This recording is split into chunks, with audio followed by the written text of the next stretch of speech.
읽기라는 제목으로 설교했던 본문입니다. 다 기억하고 계시죠? 네, 그래서 오늘은 조금 다른 각도에서 이번에는 요한복음을 강해하고 있기 때문에 이 차례가 돌아왔어요. 그래서 이 본문을 어떻게 설교할까, 그대로 할까 고민하다가 비슷하지만 조금 다른 관점으로 하나님 말씀을 나누려고 합니다. 오늘은요, 설교의 개요를 먼저 설명을 드리겠습니다. 화면 보여주시면 제가 오늘 이 세 가지 파트로 나눠서 설교를 할 건데요. 마침표, 쉼표, 숨표 이렇게 나눠서 설교하겠습니다.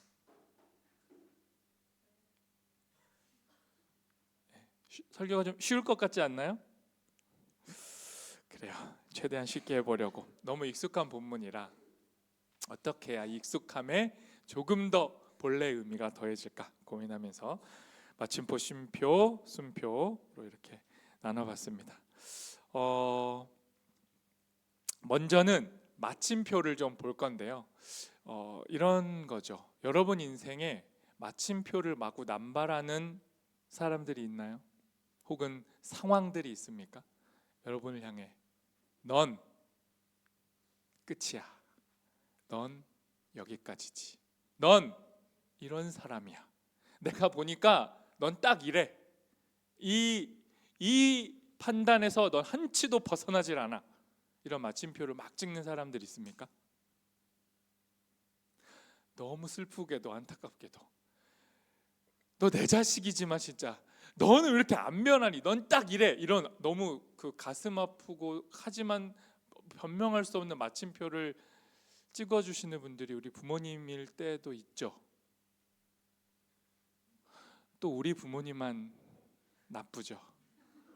우리 부모님 저에게 그렇게 마침표 찍지 않았습니다. 조금 쉼표를 많이 찍으셨죠. 점점점을 많이 찍으셨어요. 더 알아서 하세요.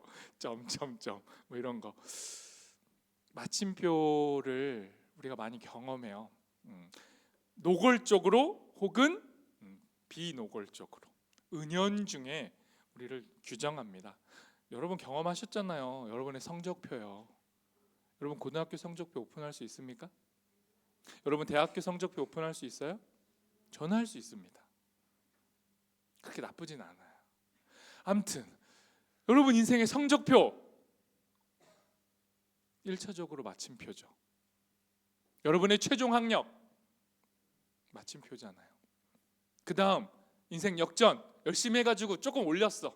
그리고 조금 괜찮은 직장 갔어요? 그게 답니까?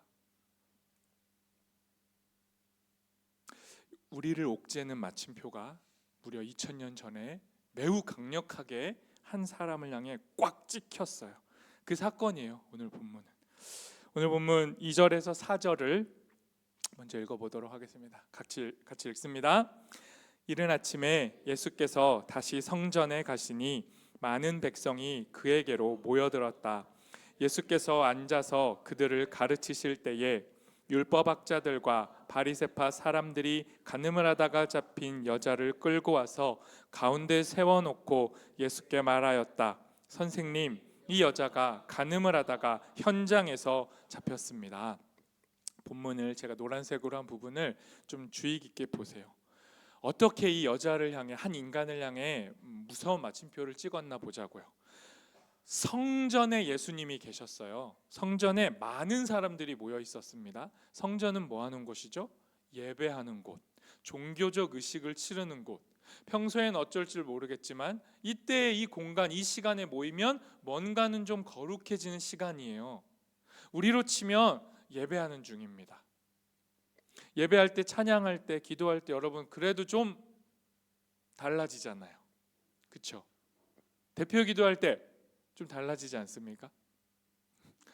지금 그러고 있어요. 성전에 모여 있었어요. 그리고 성전에서 예배하는 너무 중요한 도구인 율법, 하나님의 말씀의 전문가들이 무슨 일을 꾸몄습니다. 율법은요, 사람을 구원하는 도구입니다. 그런데 율법의 전문가들이 지금 이 율법을 들고 와서 뭐 하고 있습니까? 율법을 무기로 사용해서 사람을 내리찍고 있죠. 그리고 어떻게 해요? 현장에서 현행범으로 잡아 끌고 온 여자를 사람들 무리 한 가운데에다가 세웁니다. 그러니까 이건 재판인 거예요. 그렇게 재판을 하고 있는 겁니다. 저는 이 본문이, 저뿐만 아니라 이 본문이, 그리고 예수님이 현장에서 간음하다 잡혀온 여인을 옹호하는 게 아니에요. 저 역시 옹호하지 않습니다, 죄를. 그런데 봅시다. 남녀가 배우자가 아닌 다른 대상하고 성관계를 맺다가 현장에서 잡힌다. 이거는 쉬운 일이 아니에요. 옛날에도 그랬고 오늘날도 그래요. 오늘날 여러분 간음을 현행범으로 딱 잡을 수 있습니까? 간음죄마저도 성립이 모호한데 어쨌든 그 현장을 이렇게 딱 이걸 죄라고 명확하게 말할 그거를 포착하기가 쉬워요, 어려워요? 아니 남녀가 그냥 옷만 벗고 한 자리에 있었다 가지고 막 어떻게 막 그 자체도 열받지만 죄로 명확하게 이건 간음입니다라고 규정하기 쉽지가 않다고요. 더는 말하지 않을게요. 너무 19금이니까. 잘 따라오고 있어요? 현장에서 배우자가 아닌 남녀가 옷을 홀딱 벗고 어떤 명확하게 이거를 죄라고 규정할 수 있는 그 장면을 딱 집어내기가 쉬워요, 어려워요? 여기까지만 하겠습니다. 어렵단 말이에요. 근데 지금 그 현장을, 이 당시에는 카메라가 없으니까 율법의 기준으로 하면 2-3명의 증인이 시력이 좋고 인지 판단이 흐려지지 않은 명확하게 증인으로서의 기초 조건을 갖춘 2-3명이 그 장면을 목격했을 때만 현행 범이라고 잡힐 수 있어요. 그리고 그 증인들의 증언이 완벽히 일치해야 됩니다. 이게 쉬워요?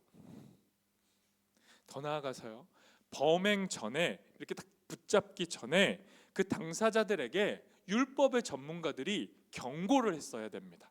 이러이러한 행위는 율법에 금지되어 있으니 당신이 혹 그런 마음을 갖고 있을지라도 간음을 하게 될 경우 사형에 해당됩니다라고 사전부터 교육하고 경고했어야 돼요.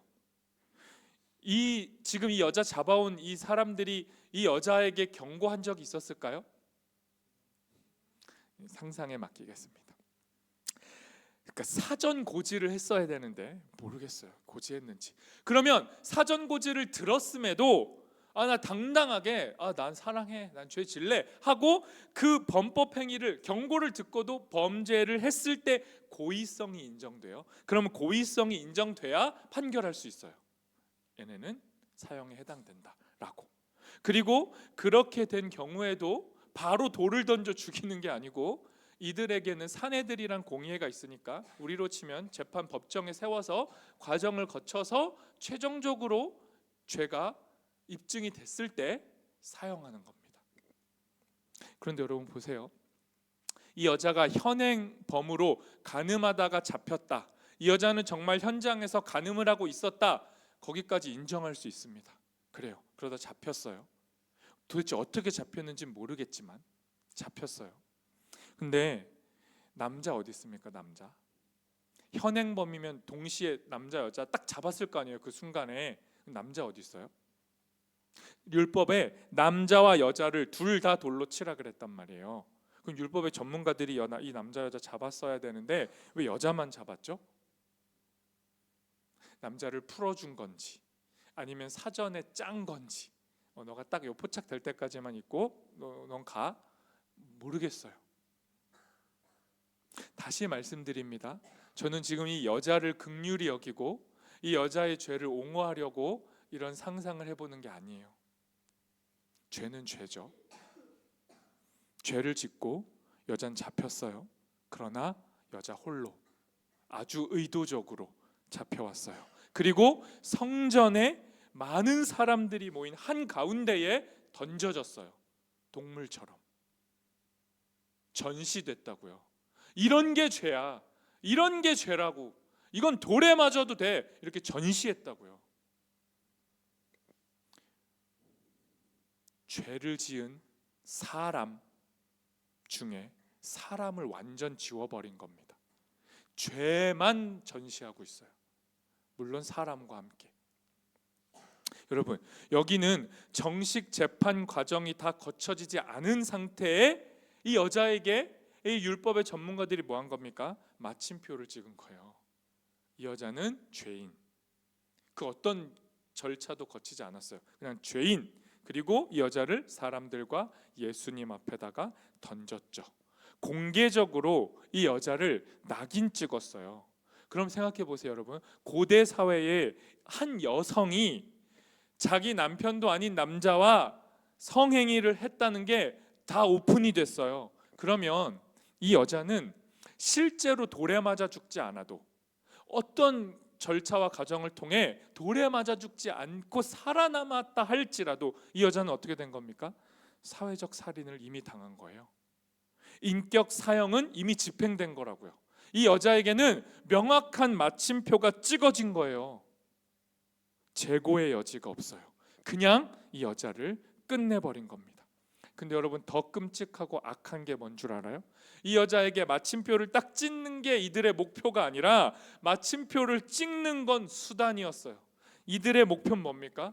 이 마침표 찍힌 여자를 예수는 어떻게 바라보는가? 예수님은 이 여자를 어떻게 해석하는가? 이분을, 예수님을 공경에 빠뜨리기 위해서 취사 선택된 이 여인을 붙잡아 와가지고 예수님 앞에 시험 제물로 올려놓은 거예요. 예수, 당신이 율법의 전문가라고 늘 그렇게 사칭하고 다녔는데, 그렇게 율법을 잘 아는 당신이 이 여자의 이 마침표 찍힌 현행범인 이 여자를 판결해 보시오. 당신은 이 여자를 어떻게 판결할 겁니까? 물어본 거예요. 그게 5절이지 않습니까? 5절 같이 읽어보겠습니다. 같이 읽습니다.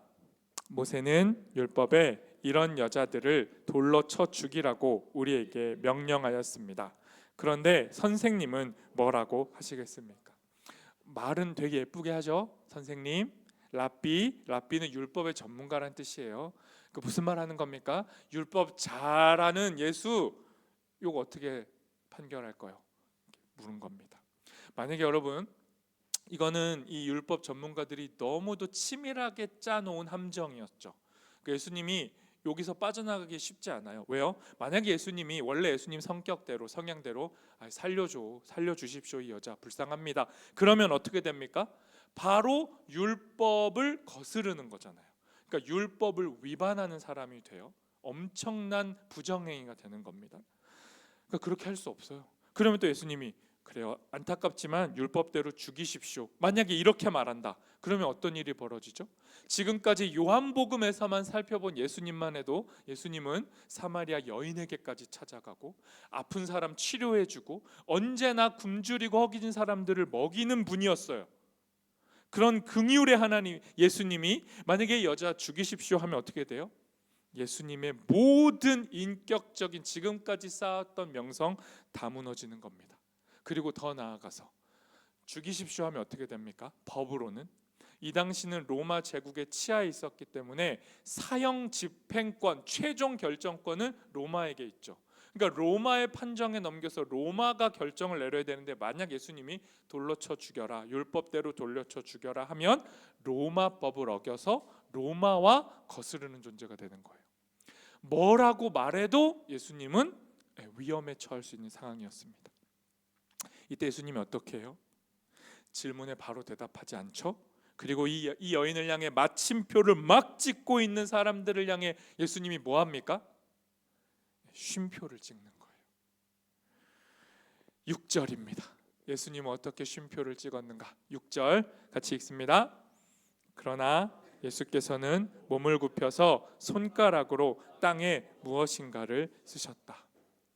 예수님이 이 막 마침표에 막 흥분해 있는 사람들, 근데 우리가 찍는 마침표가 맞아 막 확신하는 사람들을 향해 갑자기 대답을 안 하고 쉼표를 찍어요. 그 쉼표가 어떤 행위로 드러납니까?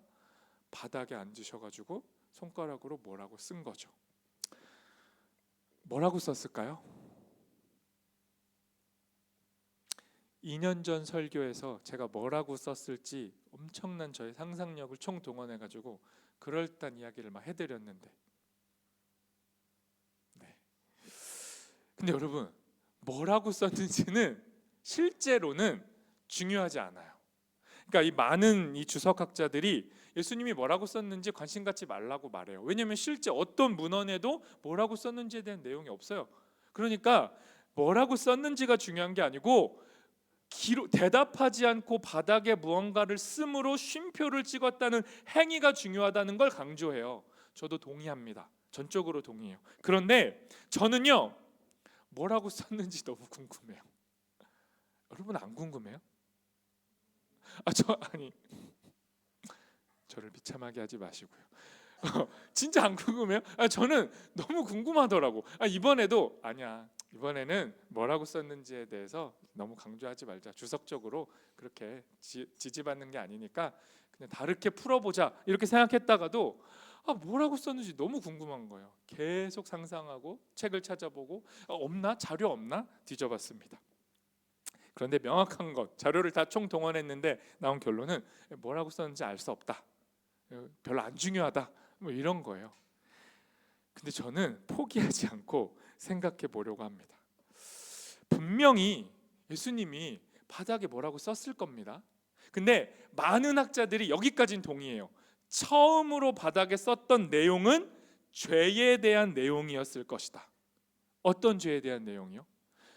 이 여인을 죄인이라고 확정짓는 사람들이 몰래 숨기고 지었던 죄들, 그 죄들 플러스 정말 율법이 말하는 죄가 무엇인지 그 누구도 피해갈 수 없을 만큼 죄에 대한 아주 상세한 내용을 기록했을 것이다 라고까지는 상상해 볼 수 있어요. 그리고 죄에 대한 내용을 쫙 쓰니까 제 이 상상과 이 추론이 왜 합당할 수 있냐면 이어지는 7절 말씀 때문에 그래요. 7절 말씀을 한번 같이 읽어볼까요? 7절 같이 읽습니다. 그들이 다그쳐 물으니 예수께서 몸을 일으켜 그들에게 말씀하셨다. 너희 가운데서 죄가 없는 사람이 먼저 이 여자에게 돌을 던져라. 보세요. 예수님이 먼저 바닥에 뭐라고 썼습니다. 제 추론에 의하면 죄에 대한 이야기를 썼어요. 죄에 대한 이야기를 다 쓰신 다음에 예수님이 일어나서 말씀하시는 겁니다. 죄에 대한 게 이렇게 많지? 물론 이 죄가 너희에게도 해당될 수도 있어. 그러니 너희 가운데 죄 없는 사람이 있다면 이 여자에게 돌 던져라 라고 말씀하셨을 수 있는 거죠. 예수님이 이렇게 말하니까 사람들이 어떻게 반응합니까? 돌을 다 내려놓고 하나 둘 자리를 떠납니다. 9절에 나오죠. 우리 9절 말씀 한번 같이 읽어보겠습니다. 9절 같이 읽습니다. 이 말씀을 들은 사람들은 나이가 많은 이로부터 시작하여 하나하나 떠나가고 마침내 예수만 남았다. 그 여자는 그대로 서 있었다. 여러분 제가 처음에 예수님이 이 바닥에다가 죄에 대한 이야기를 다 썼고 그 죄에 대한 이야기를 보고 찔림을 받아가지고 이 사람들이 떠나갔을 수 있다. 그 추론까지는 저 동의한다라고 했어요. 그런데 이번에 설교를 준비하면서 예수님이 바닥에 2번 글을 썼거든요. 근데 같은 내용이 아닐 수 있다는 생각이 들었습니다. 그러면 2번째로 바닥에 뭘 썼을까? 그리고 이게 결정적이지 않았을까? 2번째로 쓰신 내용이. 우리 8절 말씀을 다시 한번 읽어보겠습니다. 8절 같이 읽습니다. 그리고는 다시 몸을 굽혀서 땅에 무엇인가를 쓰셨다. 다시 질문해 보겠습니다, 여러분. 예수님이 2번째로는 땅에다가 뭘 썼을까요? 네? 그 사람들이 지은 죄? 전 그게 첫 번째라고 생각합니다. 처음에 그냥 그 사람들이 지은 죄뿐만 아니라 모든 사람들이 짓는 죄를 그냥 쫙 쓰셨을 것 같아요. 2번째는 뭐라고 썼을까요? 돌을 던져라. 왜요? 강조법. 니네 진짜 독하면 던져봐 이렇게. 그러니까 예수님도 되게 세게 나간 거네요. 또요. 뭐라고 쓰셨을까요? 이렇게 상상력이 빈곤하십니까? 성경 잘 읽고 싶다며 이 본문으로 묵상 열심히 설교하려는 태도로 열심히 읽었으면 뭐라도 하나 나온다니까요. 제가 이걸 설교해야 되니까 이게 도대체 뭐라고 썼을까 고민하다가 번뜩 뭔가가 떠올랐어요. 물론 솔직하게 고백하고 가겠습니다. 저만의 독창적 생각은 아니고요. 이 본문으로 설교가 엄청 많아요. 유튜브 검색해 보면 그 중에 이제 우리나라 대표 탑 랭킹 목사님들 설교 당연히 들어보죠. 근데 이거는 교만이나 디스가 아니라 또 탑 랭킹 목사님들의 설교는 또 은근히 또 뻔한 부분이 있지 않습니까? 이 또 전형적인 부분이 그런 게 있어. 이게 건질 게 없네. 이거 좀 새로운 거 없나? 그러다가 찾다가 어디까지 갔냐? 저랑 가장 친한 친구 중에 한 명인 목사님이 있어요. 밴쿠버에서 목회하고 있거든요. 저희 성욱 형제 지금 밴쿠버 갔잖아요. 제가 이제 소개했단 말이에요. 그 교회 갔으면 좋겠다고. 굉장히 작은 교회인데 거기서 어렵게 이제 목회하고 있는 제 친구가 있어요. 근데 그 친구가 이 본문으로 설교를 했는데 제가 정말로 이게 맞다, 이거다 싶었어요. 그 통찰을 가지고 와서 또 나름 고민해서 제가 생각해낸 거, 저만의 100% 독창적인 생각이 아닌 거, 뭐라고 썼을까 땅에? 전 예수님이 이렇게 썼을 것 같아요. 제일 처음에는 죄에 대한 걸 씁니다. 이런 죄 지면 죽어, 이런 죄 지면 죽어. 율법에 써 있지. 간음하면 죽는다고 그래 써 있어. 이러이러한 죄 다 죽어. 예수님은 심지어 나중에 마음으로 짓는 죄도 죄라고 했잖아요.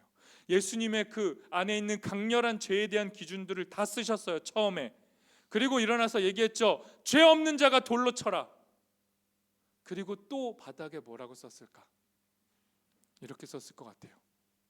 너희 모두가 지금 이런 죄를 짓고 살면서도 죽지 않는 이유가 뭐냐?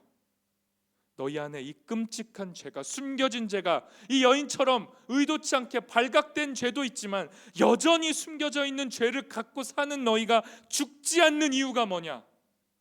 너희를 너무도 잘 아시는 그분이, 너희의 죄를 너무도 잘 아시는 그분이 너희를 용서하신다. 하나님의 용서가 너희의 죄와 함께 동행하고 있다. 너희가 살아있는 이유는 하나님의 용서다라고 하나님의 사랑과 용서를 기록했을 것 같아요.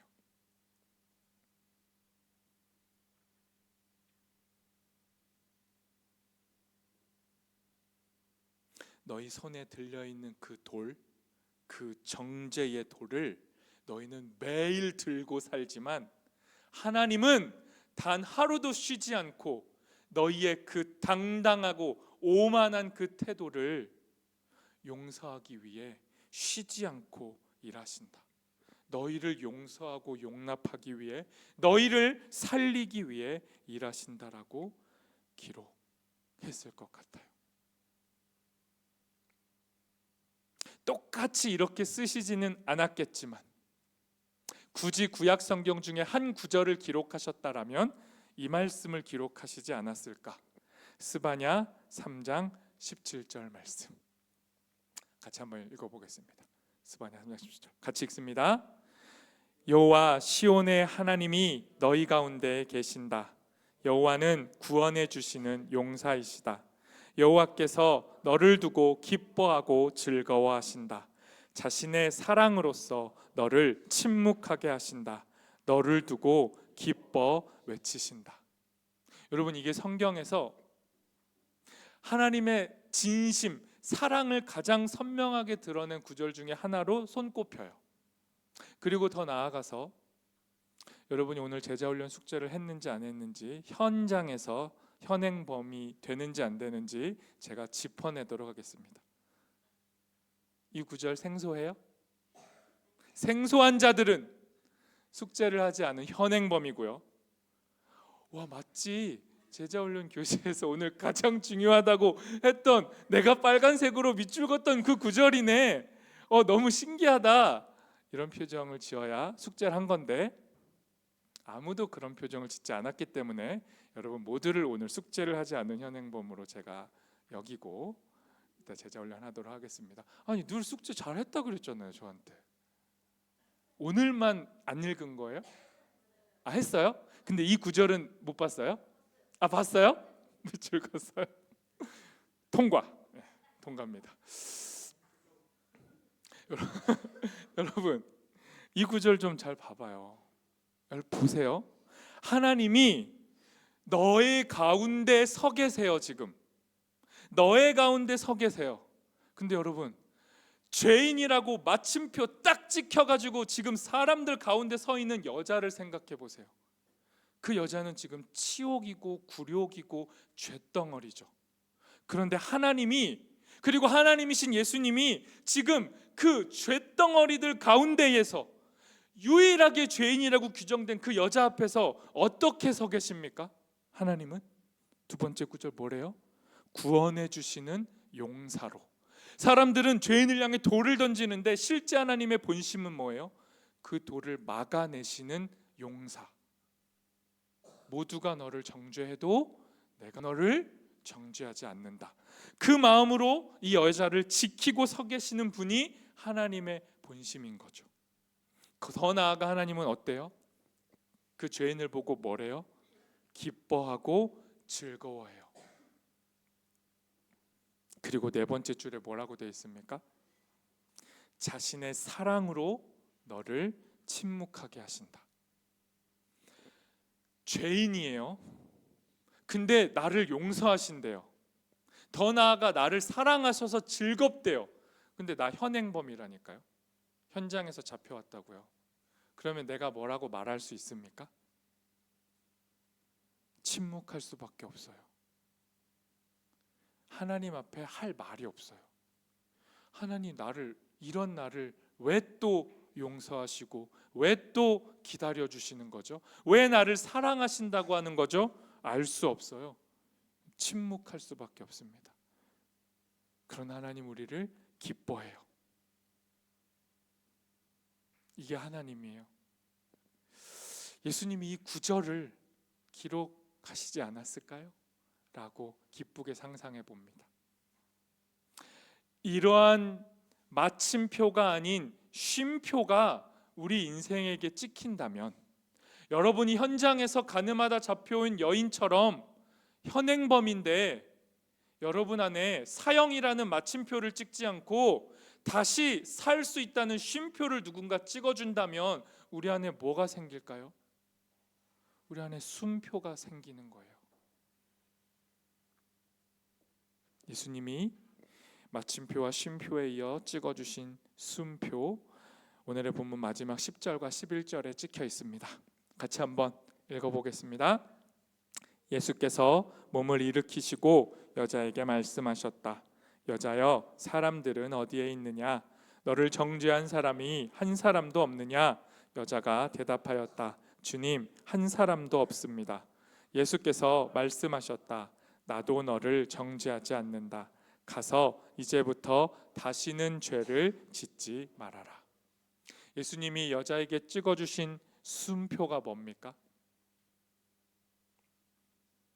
사람들은, 이 여자 죽이려고 하던 사람들은 떠나갔어요. 그런데 다 떠나가고 이 여자만 혼자 예수님 앞에 덩그러니 남아 있어요. 이 여자 떳떳했을까요? 이 여자 신났을까요? 전혀 그렇지 않죠. 이 벌벌 떨고 있었을 여자에게 예수님이 숨표를 찍습니다. 여자여, 나도 너를 정죄하지 않는다. 율법은 너를 죄인이라고 규정하고 있지만, 그건 분명히 사실이지만, 너는 죄를 지은 게 맞지만 내가 너에게 죄인이라고 마침표 찍지 않는다. 죄를 지었을지라도 너는 다시 일어날 수 있다. 쉼표를 찍어주시고 더 나아가서 숨 쉴 수 있는 생명의 숨결까지 불어넣으시는 거예요. 그게 뭡니까? 가서 이제부터는 다시는 죄를 짓지 말아라. 예수님이 여자에게 죄 없다고 하지 않았습니다. 죄 있다고 했고, 그리고 가서 다시 죄를 짓지 말라고 했어요.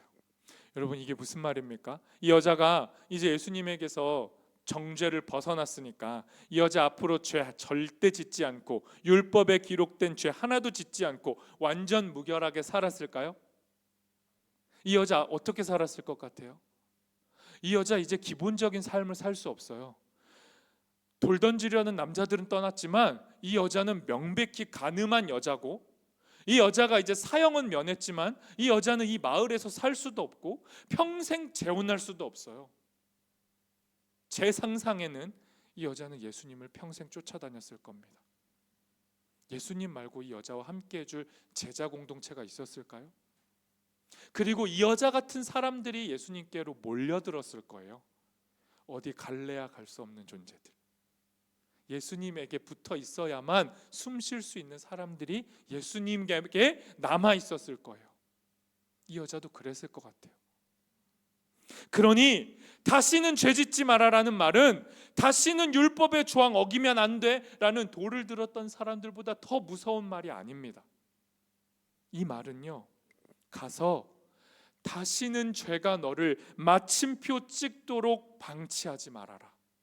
그 누가 너에게 와서 너는 간음했던 여자잖아, 너 예수 때문에 겨우 사형은 면했지만 너 더러운 여자잖아, 너 옛날에 죄 졌었잖아, 내가 다 알아, 너 지금도 죄 짓고 있잖아, 왜 속여? 라고 계속 누군가가 내 안에서 마침표를 찍어댈 때 예수님이 말하는 거예요.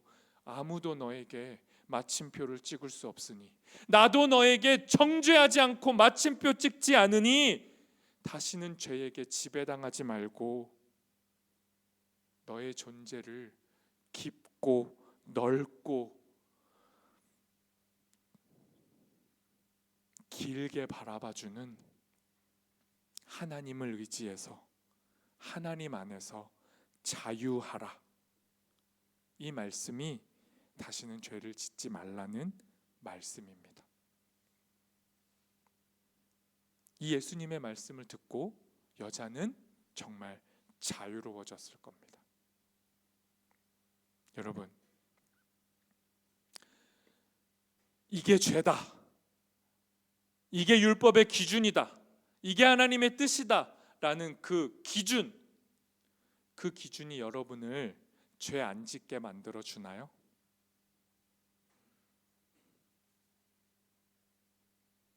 너희 중에 죄 없는 자가 돌로 쳐라 했던 그 너희, 몰래 죄 짓고 사는 너희, 우리 맞나요? 여러분, 몰래 죄 짓고 살아요? 몰래 말고 나도 모르게 죄 짓고 살아요? 여러분, 우리는 빼박 죄인이에요. 이렇게 죄 안 짓는 것 같은 이렇게 순진한 표정을 지으시죠? 그게 죄예요. 어디서 지금 죄는 평생 모르는 사람처럼 그렇게 착하게 눈을 아름답게 뜨고 저를 보는 거냐고요. 조금 심한 말 나올 뻔했는데 참았습니다. 이 쇳덩어리들아 이런 말이 나오려고 했는데 참았습니다. 아무튼 우리 다 죄인이잖아요. 근데 우리가 언제 죄 안 져요? 우리 이렇게 말 안 듣는 우리 언제쯤 하나님 말씀을 잘 따라가요? 언제 죄 안 져요? 잘못된 교육 방침 하나는 이겁니다. 분명한 거. 돌 들고 와가지고, 성경 들고 와가지고, 율법 들고 와가지고, 너 어제 이거 죄 졌지? 너 이거 내가 딱 잡았지? 너 이거 죄 졌지? 아니야, 들킨 자 없지만 이 안에 이렇게 죄라고 많이 기록되어 있지? 이거 너 죄 져 안 져? 막 이렇게 우리한테 명백한 기준을 막 들이대고 돌 들고 너 죄 지면 진짜 죽는다라고 윽박지르면 우리 죄 안 짓습니까? 그럼 깨끗해져요? 하나님 말 잘 듣습니까? 아니에요. 근데 언제 이 들었던 돌 내려놓습니까? 언제 적극적으로 하나님을 기뻐하고 죄가 아닌 하나님께로 더 가까이 갑니까? 언제? 하나님이 나를 사랑하신다는 걸 조금이라도 알게 될 때, 하나님이 나를 용납하신다라는 걸 내 삶에서 그 흔적들을 내가 경험할 때 우리는 돌 내려놓고 주님 앞으로 가요. 제가 이걸 어떻게 배우냐면요, 육아를 하면서 배웁니다. 저희 집에 죄인 2명이 살고 있죠. 물론 죄인 4명이지만 4식구인데 유독 죄가 좀 더 선명히 드러나는 죄덩어리들이 있어요. 그 중에 요즘 전투력이 아주 세져가지고 더 노골적으로 죄를 짓는 첫째가 있습니다. 김희준이 있는데 막 죄를 져요. 옷이 막 장난 아닙니다. 근데 분명히 제가 사전 경고를 했어요. 저는 좀 착해요. 율법사들처럼 몰래 죄 짓는 거를 막 보다가 너 죄 졌지 하고 혼내는 게 아니고, 이준아 이런 거 하면 안 돼. 동생에게 이런 걸 요구하면 안 되고, 동생을 때려서도 안 되고, 이렇게 행동해야 돼. 사람 있을 때는 이렇게 해야 돼. 여러 가지 율법을 미리 다 가르쳐 줬습니다. 그런데 이준이는 율법을 잘 따를까요? 아니죠. 그리고 어떨 때는 일부러 아빠가 말했는데도 아빠 열받으라고 죄를 짓죠. 그리고 제가 분명히 이제 동생하고 제 눈앞에서 이제 있는데 그러지 마, 동생 잘해줘, 사이좋게 했는데 이준이가 동생을 때리거나 빼앗거나 힘으로 누르는 행동을 합니다. 그럼 분명히 잘못했죠. 그럼 이준이가 자기가 잘못한 걸 알까요, 모를까요? 알죠. 근데 제가 그때 딱 쳐다보죠. 그리고 말은 하지 않지만 눈으로 엄청나게 이미 혼내고 있죠. 너 진짜 이제 가만 안 둔다, 너 진짜 막 이렇게. 그러면 이준이가 어떻게 할까요? 아니요. 도망가는 건 약간 하수고요. 웁니다. 울면서 뭐라고 하는 줄 알아요? 아빠, 이준아 괜찮아? 먼저 이렇게 말을 해야지.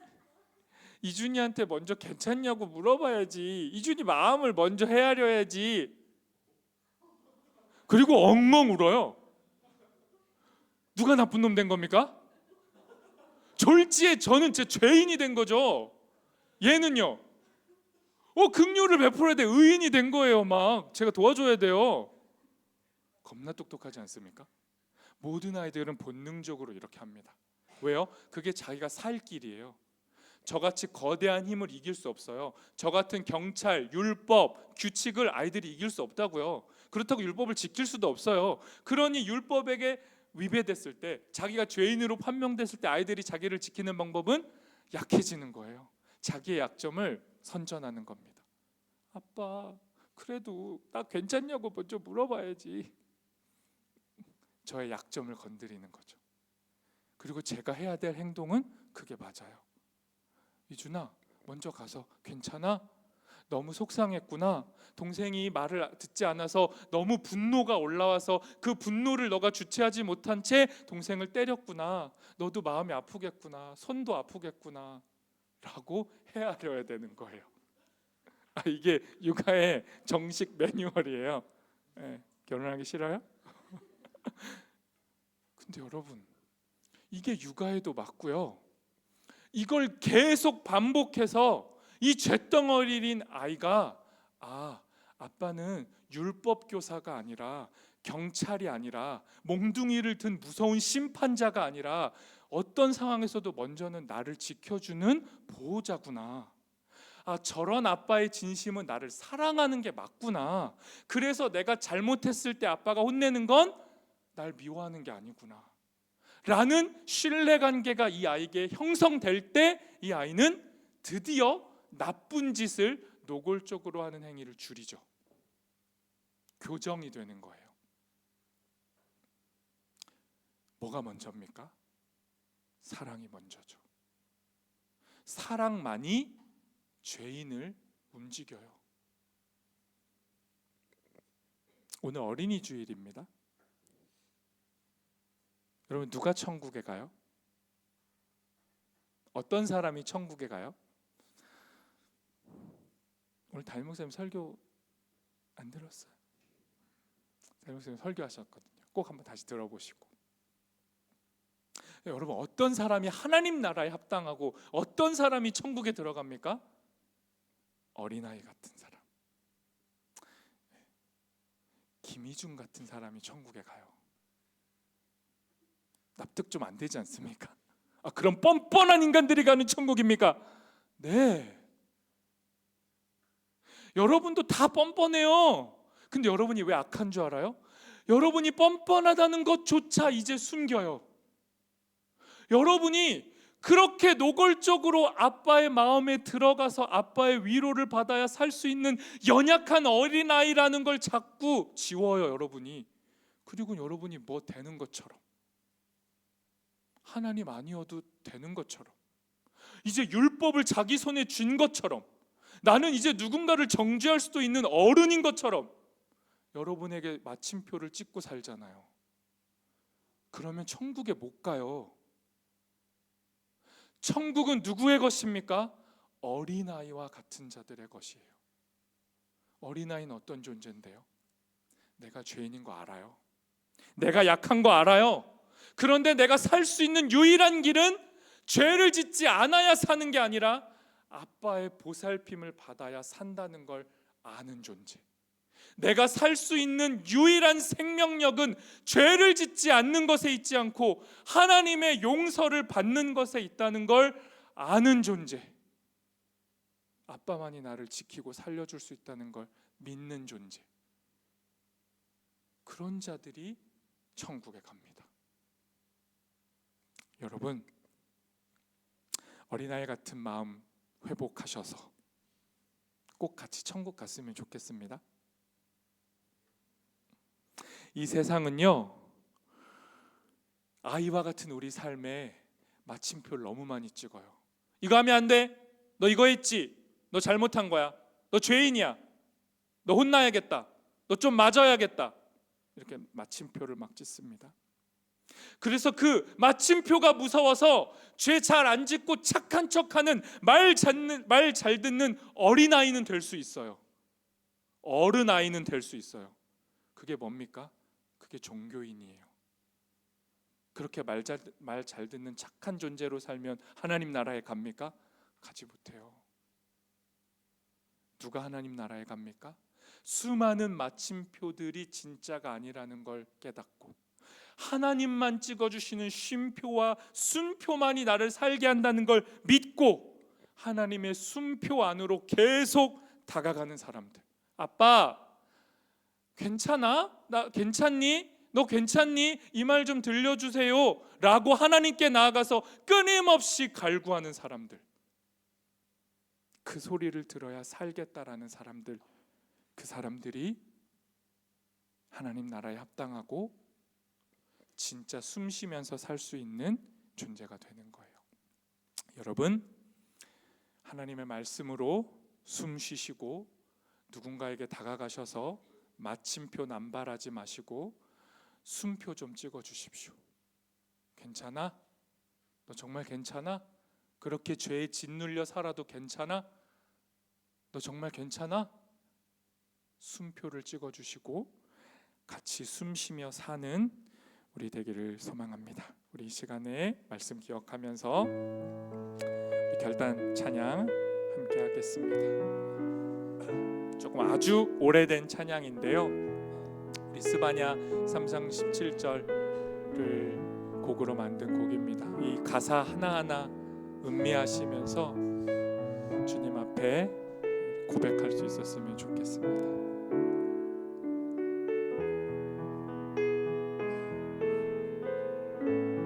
너의 하나님 여호와가, 너의 하나님 여호와가 너의 가운데 계시니 그는 구원을 베푸실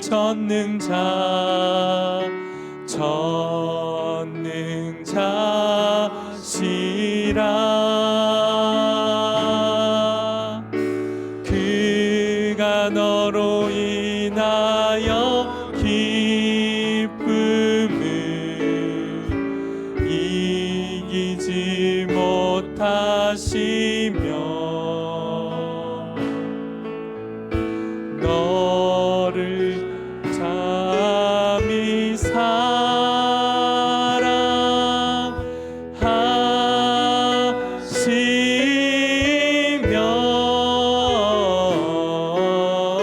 즐거이 부르며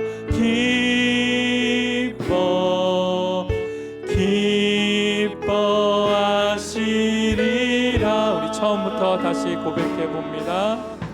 너의 하나님 여호와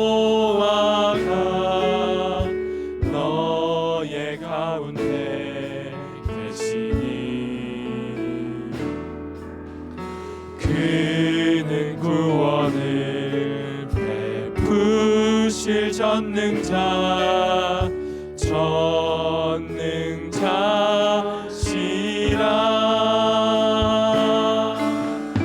그가 너로 인하여 기쁨을 이기지 못하시며 너를 잠잠히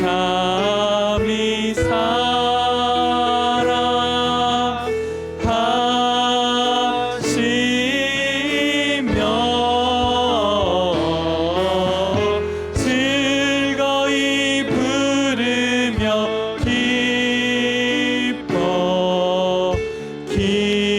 기뻐하시 즐거이 부르며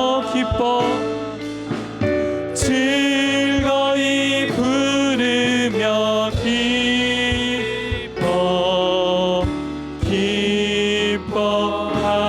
기뻐하시리라. 우리 이 시간 말씀을 기억하며 기도할 때 하나님, 죄인인 우리를 향해 들려진 그 수많은 돌들을 주님이 그저 아무런 조건 없이 돌을 치워주신 것이 아니라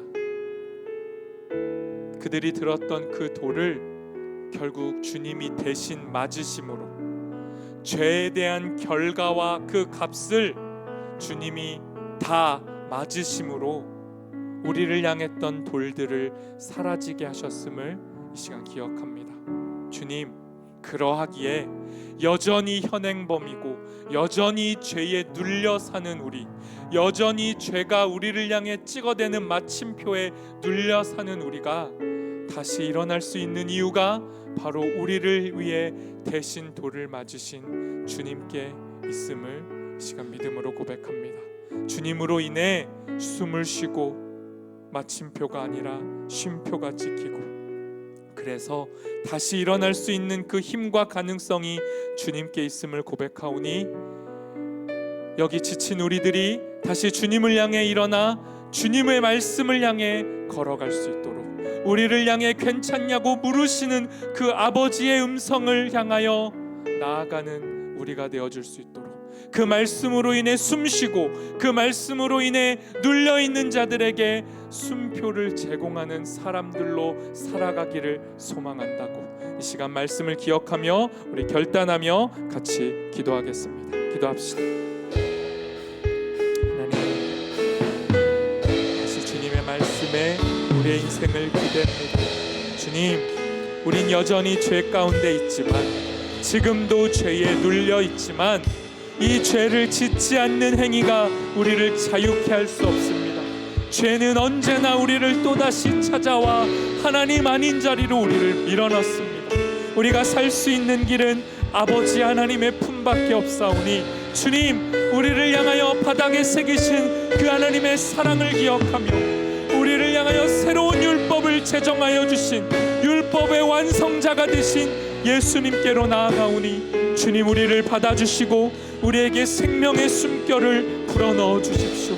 당신이 바닥에 새기신 십자가로 새기신 그 용서의 사랑이 우리를 살아 숨쉬게 할 수 있도록 우리를 인도하시고 이끌어 주시옵소서. 주님, 그 생명의 자리, 그 십자가가 우리를 살리기를 소망하오니 우리를 인도하여 주시옵소서.